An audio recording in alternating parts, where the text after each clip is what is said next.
Hello guys, आप सभी लोगों का एक बार फिर ऑनलाइन क्लासेस में स्वागत करते हैं।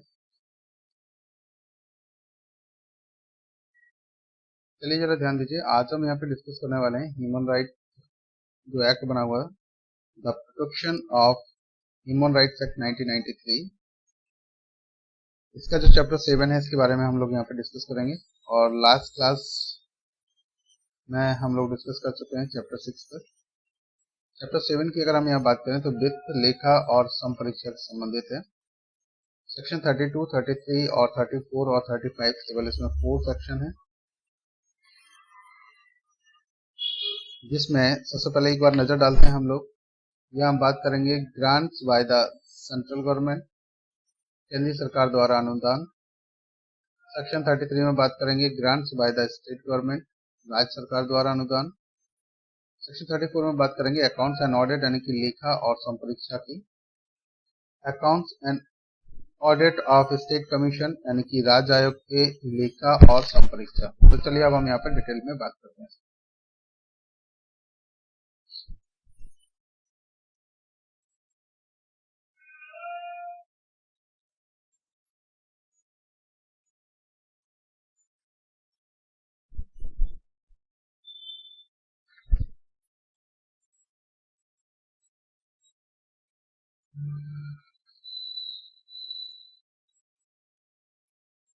चैप्टर 7 पर जरा ध्यान दीजिए, वित्त, लेखा और संपरीक्षा। सेक्शन 32 पर हम बात करने वाले हैं। इस पर ध्यान दीजिएगा।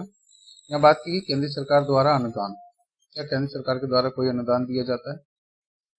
जैसा कि जो इंग्लिश मीडियम के हैं वो भी थोड़ा सा एक बार नजर डालिएगा।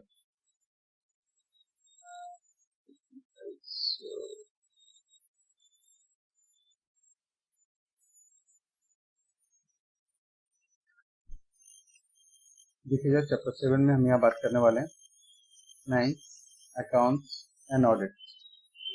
सेक्शन 32 पर एक बार नजर डालिए। बात की गई grant bye the central government, जो सेंट्रल गवर्नमेंट के द्वारा ग्रांट्स दी जाती है उसके संबंध में हम यहाँ बात करने वाले हैं सेक्शन 32 में। आप कौन सा एक्ट पढ़ रहे हैं? The protection of human rights act 1993। चलिए जरा हम इसको डिटेल में थोड़ा सा पढ़ते हैं, फिर इसको वन बाई वन डिस्कस करते हैं।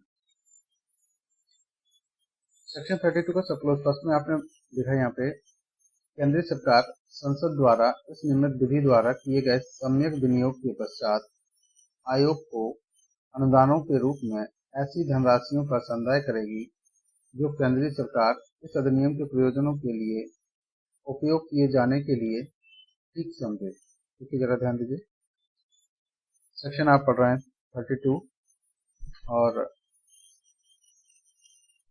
यहाँ पर बात की गई है केंद्रीय सरकार द्वारा अनुदान, यानी कि केंद्रीय सरकार संसद द्वारा इस निम्नलिखित विधि द्वारा किए गए सम्यक विनियोग के पश्चात आयोग को अनुदानों के रूप में ऐसी धनराशियों का संदाय करेगी जो केंद्रीय सरकार इस अधिनियम के प्रयोजनों के लिए उपयोग किए जाने के लिए ठीक समझे। कौन ठीक समझे? केंद्रीय सरकार। और कैसे करेगी? संसद द्वारा इस निम्नलिखित विधि द्वारा किए गए सम्यक विनियोग के पश्चात। तो जो संसद यहाँ पर विधि बनाकर के ऐसे रूल्स बना सकती है जिसके आधार पर केंद्रीय सरकार यहाँ पर जितना ठीक समझे उतना यहाँ पर अनुदान दे सकते हैं। सब क्लोज 2 पर एक बार नजर डालिए। तुम्हें यहाँ बात की गई है, आयोग इस अधिनियम के अधीन कृत्यों का पालन करने के लिए ऐसी राशियां खर्च कर सकेगा जो वह ठीक समझे, और ऐसी राशियां उपधारा 1 में निर्दिष्ट अनुदानों में से संदेह यानी कि व्यय मानी जाएंगी। तो चलिए जरा यहाँ पे ध्यान देते हैं हम लोग। आयोग इस अधिनियम के अधीन कृत्यों का पालन करने के लिए ऐसी राशियां खर्च कर सकेगा जो वह ठीक समझे, और ऐसी राशियां उपधारा 1 में निर्दिष्ट अनुदानों में से संदेह व्यय मानी जाएंगी।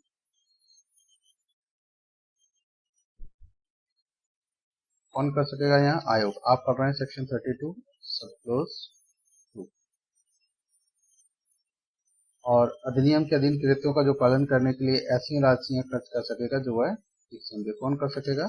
आयोग। अब चलिए जरा ध्यान दीजिए, इंग्लिश मीडियम के वो भी थोड़ा सा एक नजर डालिए। आप पढ़ रहे हैं चैप्टर 7 सेक्शन 32। यहाँ बात की गई है grants bye the central government. सब क्लोज फर्स्ट पर नजर डालते हैं। The central government shall after due appropriation made by Parliament by law in this behalf pay to the Commission by way of grant such sums of money as the central government may think fit। जैसा central government को ठीक लगता है उतनी grants यहाँ पर कर सकते हैं। बट कैसे दिया ध्यान दीजिएगा, the central government shell after due appropriation made by the parliament, लिखा है after due appropriation made by parliament by law, जो विधि बना करके अप्रोप्रिएशन करे इस बिहाफ के लिए, तो यहाँ पे क्या होगा, pay to the commission by way of grant such sums of money as the central government may think fit, जितना सेंट्रल गवर्नमेंट को ठीक लगता है उसके आधार पर यहाँ ग्रांट दी जा सकती है। देखिए, for being utilised for the purpose of this act, ये जो एक्ट है कौन सा एक्ट पढ़ रहे हैं आप, the protection of human rights act 1993, इस एक्ट के अनुपालन के लिए जितना ठीक लगता है उस सेंट्रल गवर्नमेंट उतना यहाँ पर ग्रांट उनको दे सकता है। ध्यान दीजिएगा, सब क्लोज 2 पर द कमीशन में स्पेंड सच सम्स, जो कमीशन है आयोग है वो कितना पैसा खर्च कर सकती है, as it thinks fit for performing the functions under this act, इस एक्ट के अकॉर्डिंग जो परफॉर्मिंग में जो उसको ठीक लगता है परफॉर्मिंग और फंक्शंस को कंप्लीट करने में लगे उतना, and such sum shall be treated as expenditure payable out of the grants referred to in subsection first, जो कि सबसेक्शन फर्स्ट में जितना रेफर किया गया उतने ग्रांट को यूज कर सकते हैं।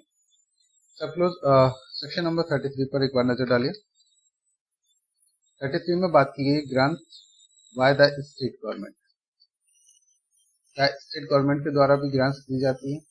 तो अभी यहाँ सेंट्रल गवर्नमेंट की बात कर रहे थे, अब हम यहाँ पर सेक्शन 33 में स्टेट गवर्नमेंट की बात करेंगे। जो लोग हिंदी मीडियम के हैं वो भी थोड़ा सा ध्यान दीजिएगा। यहाँ पर बात की गई है राज्य सरकार द्वारा अनुदान, सब क्लोज फर्स्ट पर एक बार आप नजर डालिए। यहाँ कहा गया राज्य सरकार विधानमंडल द्वारा इस निम्नित विधि द्वारा किए गए सम्यक विनियोग के पश्चात राज्य आयोग को अनुदानों के रूप में ऐसी धनराशियों का संदाय करेगी जो राज्य सरकार इस अधिनियम के प्रयोजनों के लिए उपयोग किए जाने के लिए ठीक समझे। देखिए, तो मैं फिर से रिपीट कर रहा हूँ, आप पढ़ रहे हैं सेक्शन 33 और सब क्लोज 1, राज्य सरकार विधानमंडल द्वारा इस निम्नित विधि द्वारा किए गए सम्यक विनियोग के पश्चात राज्य आयोग को, इसको राज्य आयोग को, तो देखिए वहाँ सेंट्रल में क्या बात की गई थी, पार्लियामेंट के द्वारा करना होना चाहिए, और यहाँ पर बात की गई कि विधानमंडल द्वारा इस निम्नित विधि द्वारा सम्यक विनियोग के पश्चात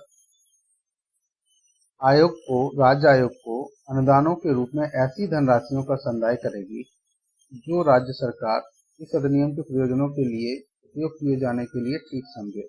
अगर यहाँ पर राज्य सरकार को ठीक लगता है कि कितने धन की आवश्यकता होगी और इस एक्ट के प्रयोजनों के उपयोग के लिए ठीक समझे, उतनी धनराशियों को यहाँ पर संदाय कर सकेगी। सब क्लोज नंबर 2 पर एक बार नजर डालिए। राज्य आयोग अध्याय 5 के अधीन कृत्यों का पालन करने के लिए ऐसी राशियां खर्च कर सकेगा जो वह ठीक समझे, और ऐसी राशियां धारा 1 में निर्दिष्ट अनुदानों में से संदेह व्यय मानी जाएंगी। तो यहाँ पे ध्यान दीजिएगा, कहा जा रहा है कि राज्य आयोग, तो चैप्टर 5 की बात कर रहे हैं।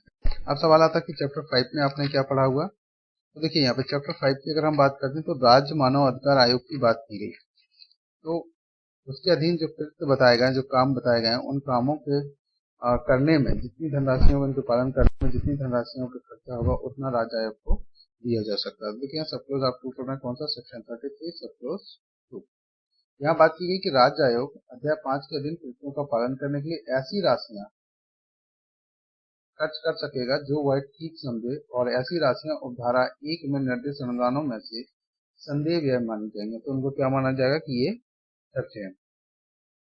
जो इंग्लिश मीडियम के वो भी जरा ध्यान दीजिए। सेक्शन 32 में आपने पढ़ा था grants bye the state government और सेंट्रल गवर्नमेंट, और यहाँ पर हम जो पढ़ने वाले हैं grant bye the state government, जैसे कि आप यहाँ पर देखें स्टेट गवर्नमेंट। सब क्लोज फर्स्ट पर एक बार नजर डालिए। यहाँ कहा गया the state government shell after due appropriation made by legislature by law in this behalf. अब यहाँ पे the state government shell after due appropriation made by legislature by law in this behalf pay to the State Commission by way of grants such sum of money. It means as the state government may think fit for being utilized for the purpose of the act. इसके लिए जितना उसको ठीक लगे, किसको, the state government may think fit for being utilized for the purpose of this act. इस act के अनुपालन में जितने धन की आवश्यकता है उतना अगर सेंट्रल गवर्नमेंट को ठीक लगता है तो उतने पैसे को समय समय पर क्रेडिट कर सकते हैं, यानी कि इनको ग्रांट के रूप में दे सकते हैं। सब क्लोज नंबर 2 में जरा नजर डालिए। यहाँ पर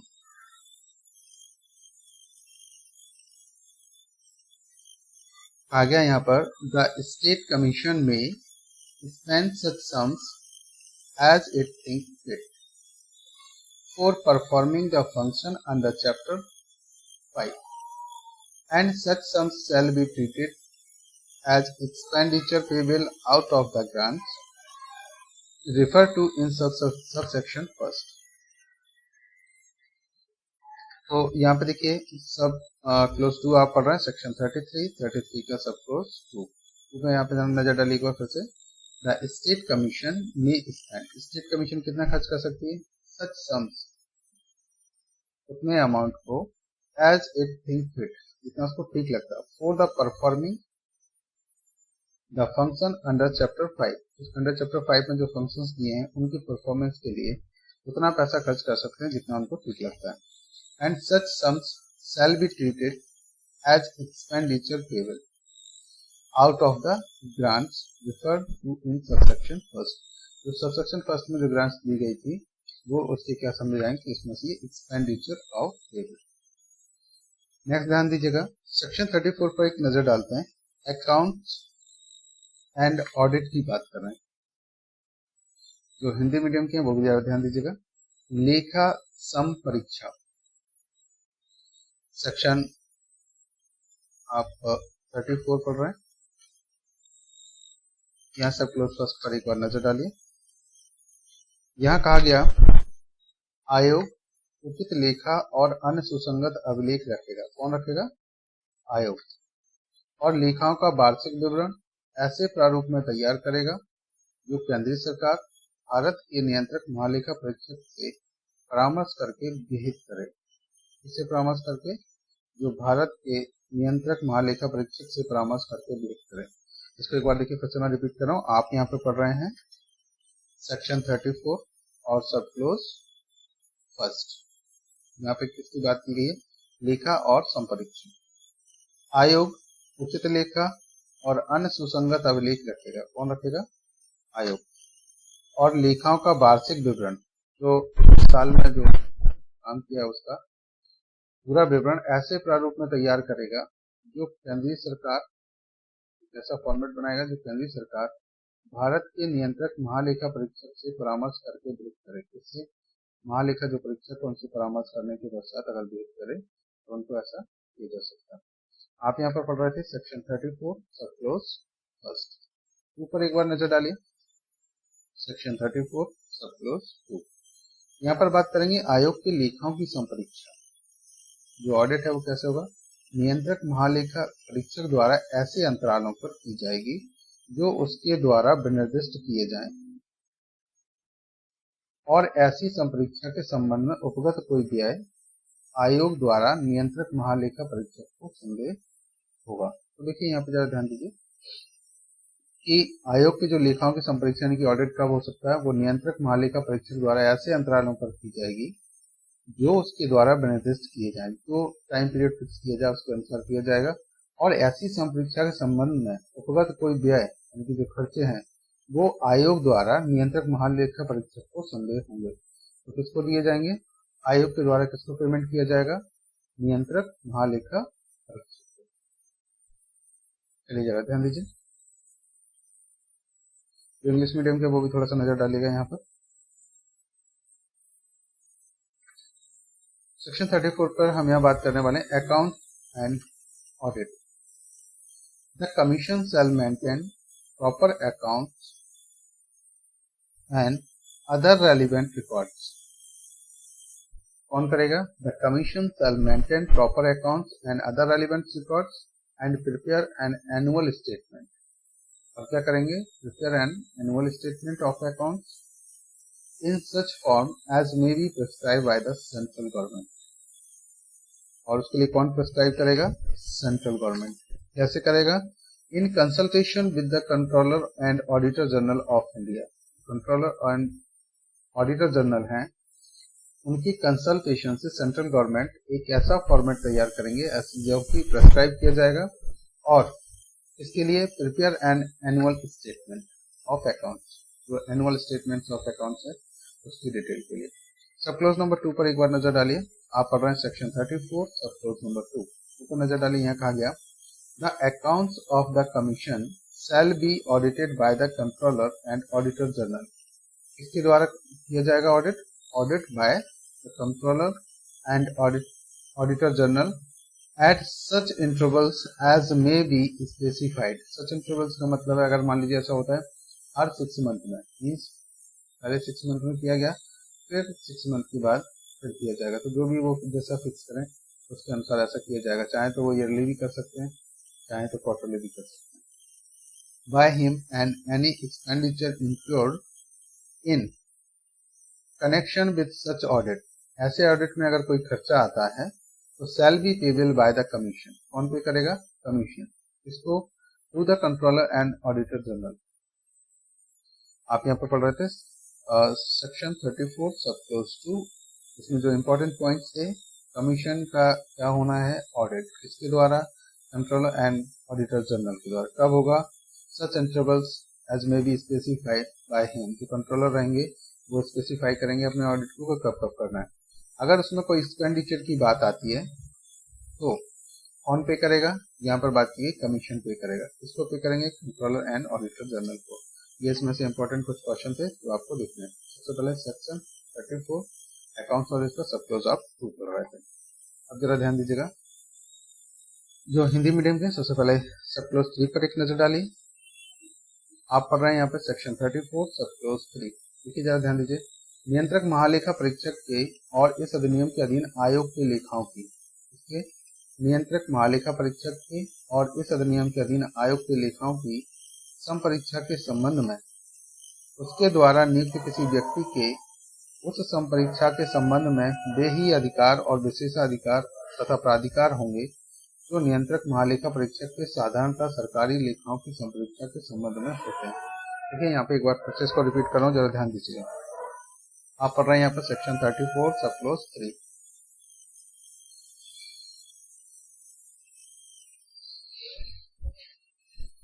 देखिए यहाँ कहा गया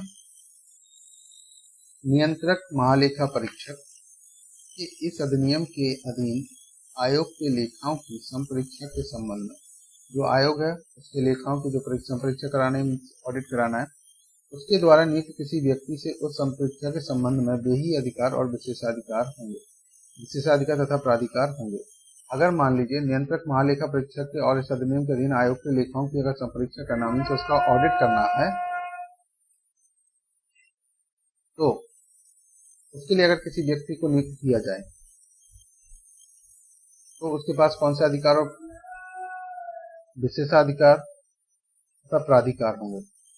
तो कहा गया यहाँ पर अधिकार, विशेषाधिकार और वो प्राधिकार होंगे जो नियंत्रक महालेखा परीक्षक के साधारणतः सरकारी लेखाओं की संपरीक्षा के संबंध में होते हैं। जनरली जो साधारण सरकारी जो लेखाएं होती हैं उनकी संपरीक्षा करने में, उनका जो ऑडिट करने में जो इनके पास पावर्स होती है वही पावर इनके पास भी होगी। इसकी पावर होगी इनके पास नियंत्रक महालेखा परीक्षक, और विशेषता उसे बहिया, लेखे, संबंधित वाउचर तथा अन्य दस्तावेज और कागज पत्र पेश किए जाने की मांग करने और आयोग के किसी भी कार्यालय का निरीक्षण करने का अधिकार होगा। तो उसके पास क्या क्या होगा? कागज पत्र जो भी चाहे वो पेश करवा सकते हैं। आयोग के किसी भी कार्यालय का निरीक्षण करने का भी उनका अधिकार होगा। आप पढ़ रहे थे सब क्लोज 3 सेक्शन 34। जो इंग्लिश मीडियम के वो भी जरा ध्यान दीजिएगा। सब क्लोज 3 पर एक नजर डालते हैं। सेक्शन 34 सब क्लोज आप 3 पढ़ रहे हैं, यहाँ पर नजर डालिए। तो कहा गया the controller and auditor general and any person appointed by him in connection with the audit of the accounts of the commission under this act controller and auditor general के द्वारा किसी भी पर्सन को अपॉइंट किया जाता है और किसके पर्पज से, इन connection with the audit of the accounts of the commission under this act. इस एक्ट के अंदर कमीशन जो आयोग है उसका ऑडिट करने के लिए, तो शैल have the same rights and privilege and the authority in connection with such audit. तो उनके पास कैसे कैसे राइट्स होंगे, प्रिविलेज होंगे एंड अथॉरिटी होंगी, तीन चीजें होंगी उनके पास। कैसे, the controller and auditor general, जो कंट्रोलर एंड ऑडिटर जनरल हैं, generally has in connection with the audit of governments accounts.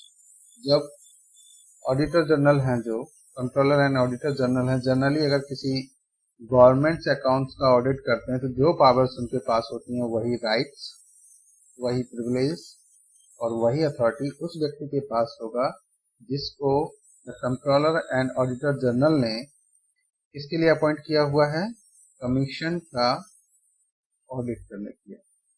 अब जरा ध्यान दीजिएगा यहाँ पे थोड़ा सा। In particular shall have the right to demand the production of books, accounts, connected vouchers and other documents and people। क्या क्या मांग सकते हैं यहाँ पर, in particular shall have the right, उनके पास एक राइट और भी होगा, कौन सा, to demand the production of books and accounts and connected vouchers and other documents. तो यहाँ पर बात की गई है प्रोडक्ट्स की, अकाउंट्स की, कनेक्शन वाउचर्स की and other documents and papers, and to inspect any of the office of the commission। और क्या राइट होगा कि किसी भी उनका जो कमीशन का जो ऑफिस है, किसी भी ऑफिस का क्या कर सकते हैं, ऑडिट कर सकते हैं। चलिए जरा ध्यान दीजिए, सब क्लोज नंबर 4 पर एक बार नजर डालते हैं। आप पढ़ रहे हैं सेक्शन 34 और सब क्लोज 4।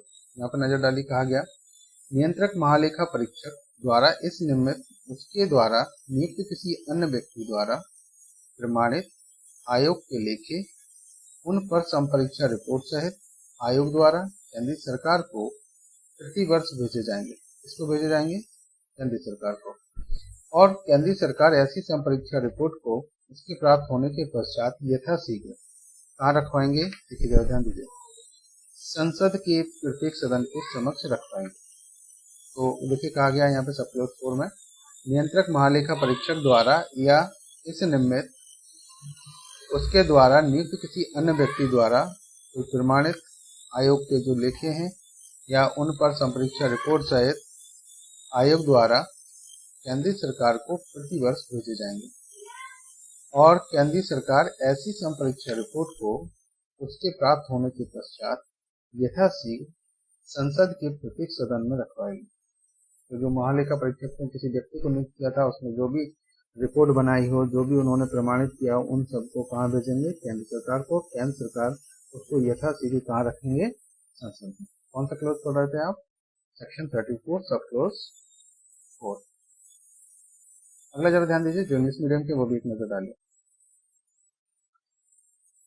सेक्शन 34 सब क्लोज 4 पर एक बार नजर डालते हैं। यहाँ कहा गया the accounts of commission as certified by the Comptroller and Auditor General or any other person appointed by him in this behalf।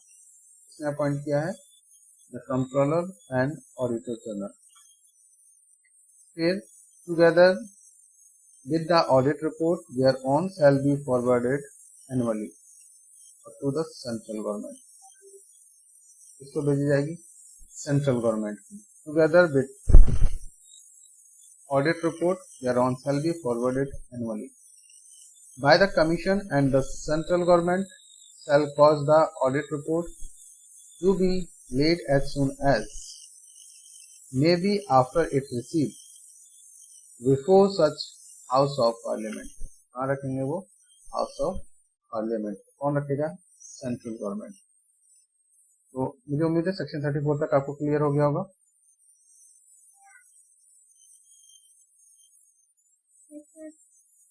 चलिए जरा ध्यान दीजिए, सेक्शन 35 पर एक बार नजर डालिए।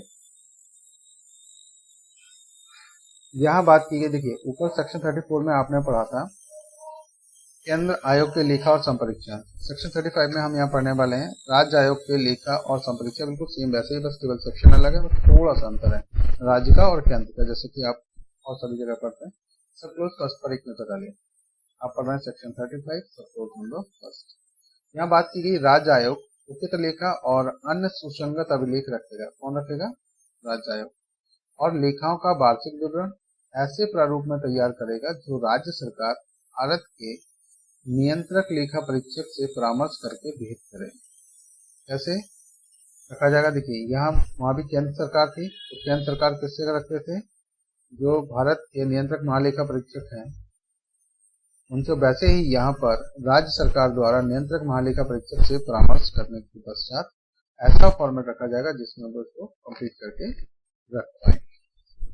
अब जरा ध्यान दीजिएगा, देखो अगर सेक्शन 34 की हम बात करें तो भारत के नियंत्रक महालेखा परीक्षक से परामर्श करके सेंट्रल गवर्नमेंट भी रखती थी, और वही सेम कंडीशन यहाँ पर राज्य आयोग को दिया। तो देखिए जरा ध्यान दीजिएगा, यहाँ पर सब लोग ऊपर एक नजर डालिए। यहाँ कहा गया कि राज्य आयोग के लेखाओं की संपरीक्षा नियंत्रक महालेखा परीक्षक द्वारा ऐसे अंतरालों पर की जाएगी जो उसके द्वारा विनिर्दिष्ट किए जाए, और ऐसी संपरीक्षा के संबंध में उपगत कोई व्यय आता है तो उसको कौन करेगा? राज्य आयोग के द्वारा नियंत्रक महालेखा परीक्षक को होगा। ये हमने सेम जिस पढ़ा था सेक्शन 34 का सब क्लोज 2 में वैसे सेम ये है। राज्य आयोग की जगह वहाँ केंद्र आयोग का। यहाँ बात की है कि राज्य आयोग के लेखाओं की संपरीक्षा और कौन करेगा? नियंत्रक महालेखा परीक्षक द्वारा, और ऐसे अंतरालों पर की जाएगी।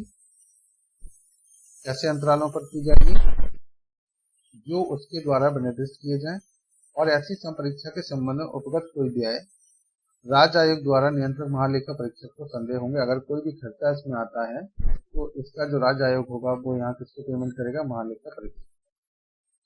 सब क्लोज 3 पर एक नजर डालिए। यहाँ कहा गया नियंत्रक महालेखा परीक्षक के और इस अधिनियम के अधीन राज्य आयोग के लेखाओं की संपरीक्षा के संबंध में उसके द्वारा नियुक्त किसी व्यक्ति को, अगर यहाँ पर किसी व्यक्ति को नियुक्त किया जाता है तो उस संपरीक्षा के संबंध में वे ही अधिकार और विशेषाधिकार तथा प्राधिकार होंगे। कैसे कैसे? देखो पहली बात की गई अधिकार की, दूसरी बात की गई विशेषाधिकार की, और तीसरी बात की गई प्राधिकार की। कैसे होंगे?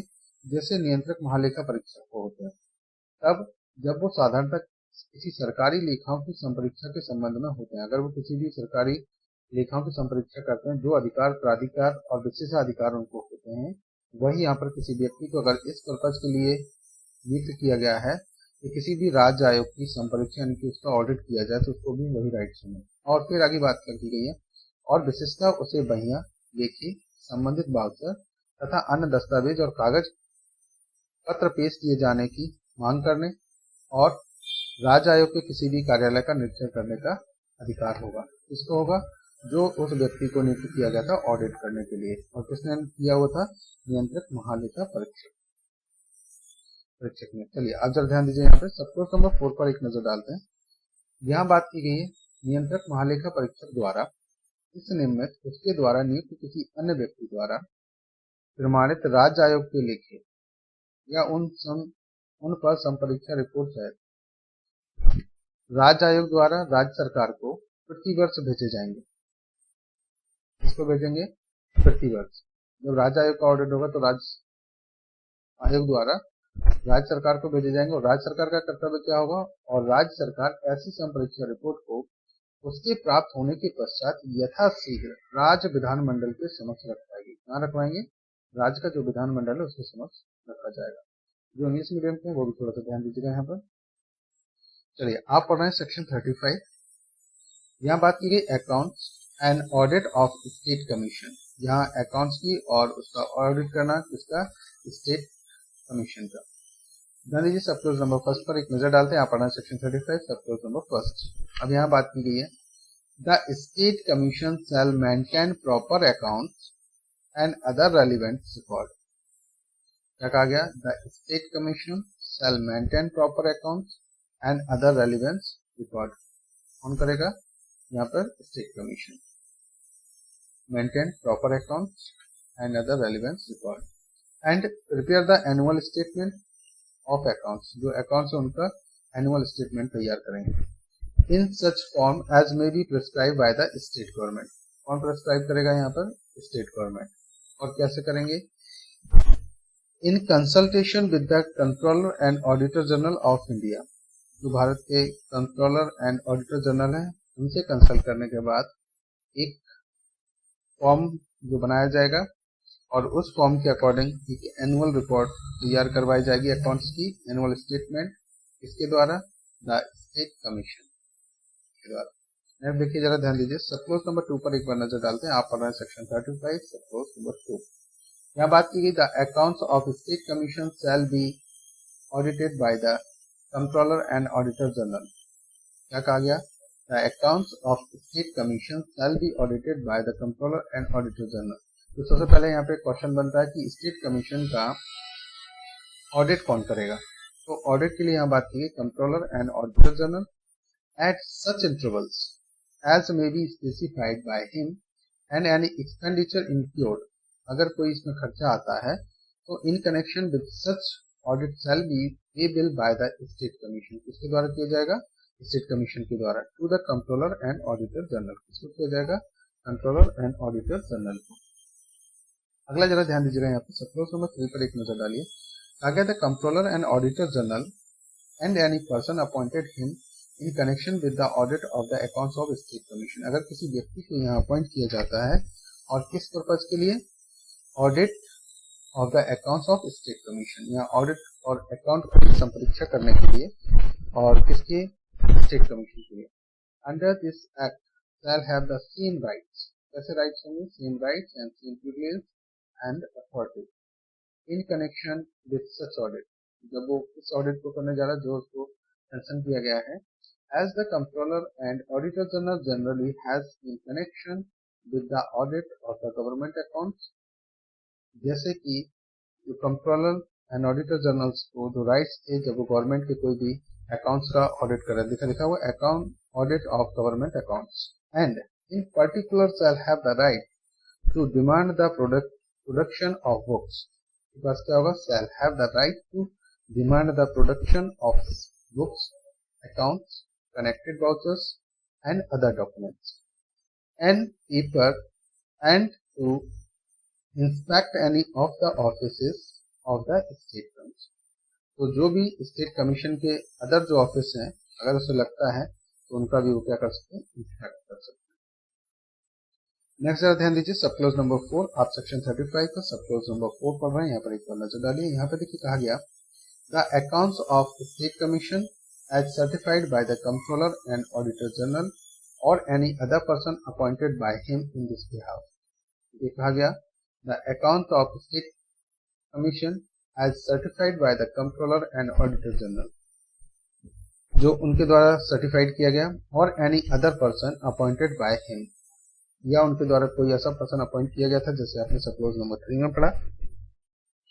Together with the audit report thereon, उनके द्वारा जो भी रिपोर्ट तैयार की गई, shall be forwarded annually to the state government. इसको फॉरवर्ड किया जाएगा एनुअली स्टेट गवर्नमेंट को by the state commission and the state government shall cause the audit report to be laid. तो जैसे ही स्टेट गवर्नमेंट को रिपोर्ट अगर receive होती है, प्राप्त होती है, as soon as may be after it is receive before the state legislature. कहाँ रखा जाएगा? स्टेट लेजिस्लेचर के पास। कौन रखेगा? State government. तो ये आपने जो चैप्टर 6 था, सॉरी चैप्टर 7 था, ये आपने कंप्लीट कर लिया है यहाँ पर। और जो कि सेक्शन आप थे 33 से लेकर के आपका 35 तक कंप्लीट कर लिया। और इस चैप्टर में बात की गई थी फाइनेंस, अकाउंट्स एंड ऑडिट। तो चलिए गाइस, हम मिलते हैं नेक्स्ट क्लास में। उम्मीद कर रहा हूँ आप सभी लोगों को समझ आया हो। किसी को इससे रिलेटेड कोई क्वेश्चन पूछना हो तो प्लीज जल्दी से बताएं। किसी का कोई क्वेश्चन? नो?